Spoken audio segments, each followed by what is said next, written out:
पवित्र बंधने प्रभुंक सम्मुखें निशार मुक्ति नारा दे शपथ। आज बालेश्वर जिला बस्ता थाना कोड़ीदा स्थित नित्यानंद जीव सेवाश्रम परिसर में पवित्र राखी पूर्णिमा अवसर में आम ओडिशा पक्षर एक निशा निवारण व्रत कार्यक्रम अनुष्ठित हो जाइछि। एही अवसर में आयोजित सभा जिला रक्तदाता संघर सभापति कमल चक्रवर्ती अध्यक्षता करथिले।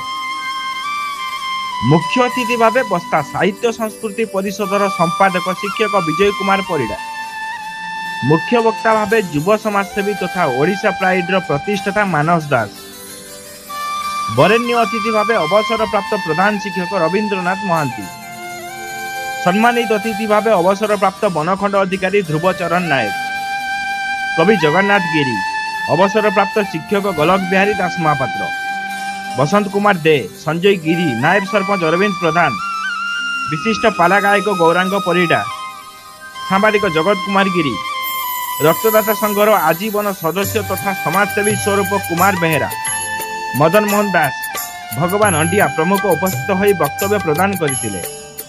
अन्यमानक मध्यरे सेवाश्रमर मुख्य बाबाजी गौरहरि दास, सियासी कृष्णाराणी बारिक प्रमुख कार्यक्रम में सहयोग करथिले।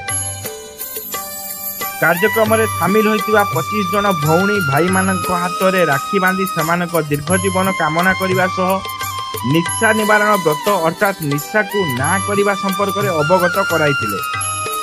एही अवसर में समस्त को खेचुड़ी प्रसाद और चॉकलेट प्रदान कर जाइथिला। संवाद कोड़ीदा प्रतिनिधि जन्मजयी परिड़ा कार्यक्रम को परिचालना करथिबा बेले शिक्षक पीतांबर नायक धन्यवाद अर्पण करथिले। बस्तारू बसंत कुमार भद्रन रिपोर्ट, सूरज टीवी।